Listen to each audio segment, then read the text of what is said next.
Hey, welcome back to No Head Beer Review. Very excited for today's beer. It's the Goose Island Bourbon County Wheatwine.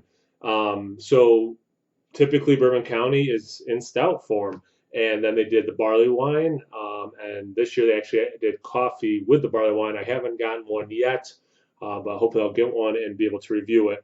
So this is the biggest tweak since the barley wine, and it's a wheat wine. And I love sweet things, so watching this going forward, just know like I like sweet things a lot.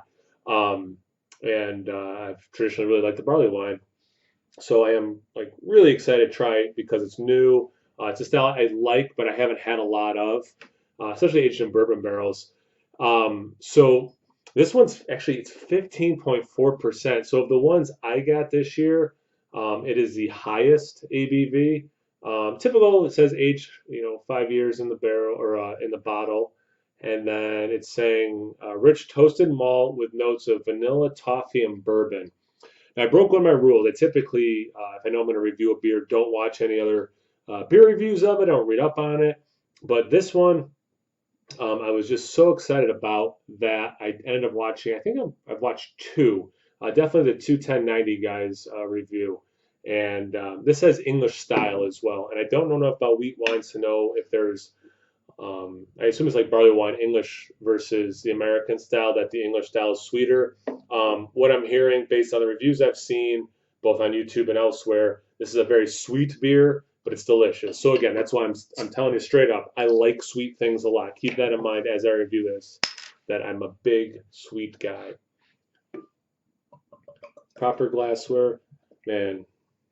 It's weird. I've been doing so many Bourbon County stouts to pour Bourbon County beer that's not dark. It's like cola or like some sort of soda, how carbonated it is and it's going down quickly. I'm already seeing the legs forming. You can tell it has a higher ABV. I mean, when I first poured it out, maybe two fingers ahead, it's going down. It'll be nothing soon.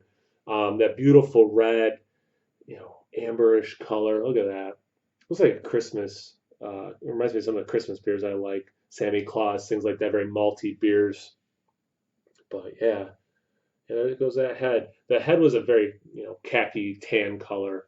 But yeah, looks like that wheat wine, barley wine, family that I'm used to. Let's get into the aroma.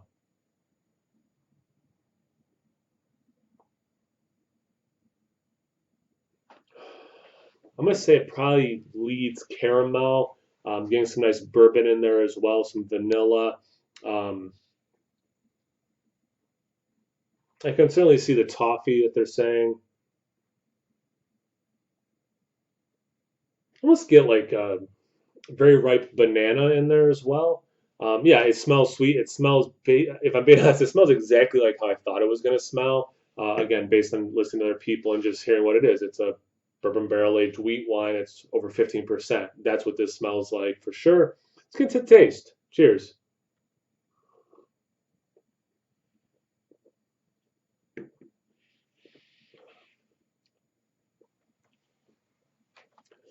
For how sweet the beer is, there is a nice kind of like old school citrus IPA. Nah, well, because this reminds me a little bit of like Bigfoot, which is an American style barley wine. So it has not a huge amount of it, but does have some of that kind of like citrus hop thing happening in there as well.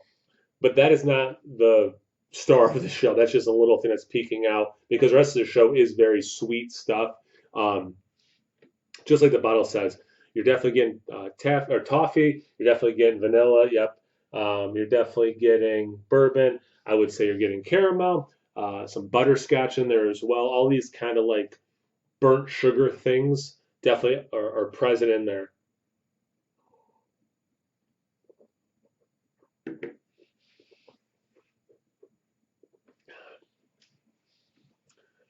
Reminds me of like cream soda a little bit.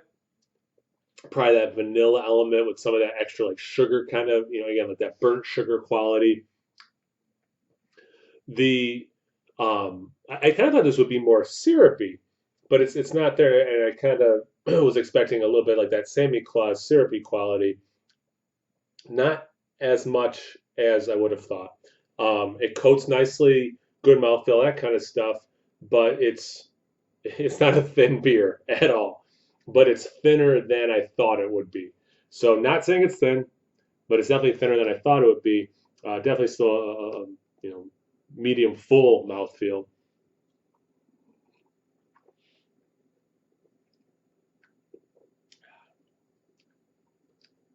That bourbon is nice in there. It helps cut through, although adding another layer of sweetness to it or perceived sweetness, it also helps cut through the sweetness because it's another unique flavor. Like you're getting that bourbon alcohol with all these sweet flavors. I don't really get the oak. This came right out of my beer fridge that was at 55 degrees. So I'm drinking this almost exactly 55. So maybe as it warms up closer room temperature, maybe I'll get some other stuff, and including the oak. But right now, I don't really get the oak in it.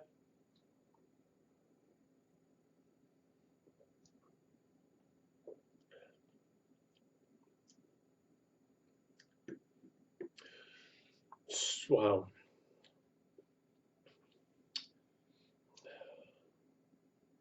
A little bit of dried fruit as well in the form of like raisins. This is awesome. This is really good, and this beer will age very well, I bet.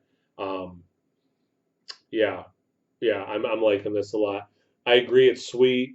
You've been warned. I love sweet things. This is a sweeter beer. If you have one bottle of this and you don't have the biggest sweet tooth, I'm gonna say sit on this for a while. Maybe let that come down a little bit because right now it's drinking super sweet. Of course, it could get sweeter. I don't know, but I would age it a little bit at least, or trade it away. What do you guys think? If you've had this, comment below. Like, is it just a sugar bomb to you, or can you pull out some of the stuff that I did? I'm loving it. I'm really excited to sip on this for the rest of the night. Check me out on Instagram on Tapped. No hype beer reviews at both those places. So always please like, comment, subscribe, and most importantly, imbibe. Cheers, everyone.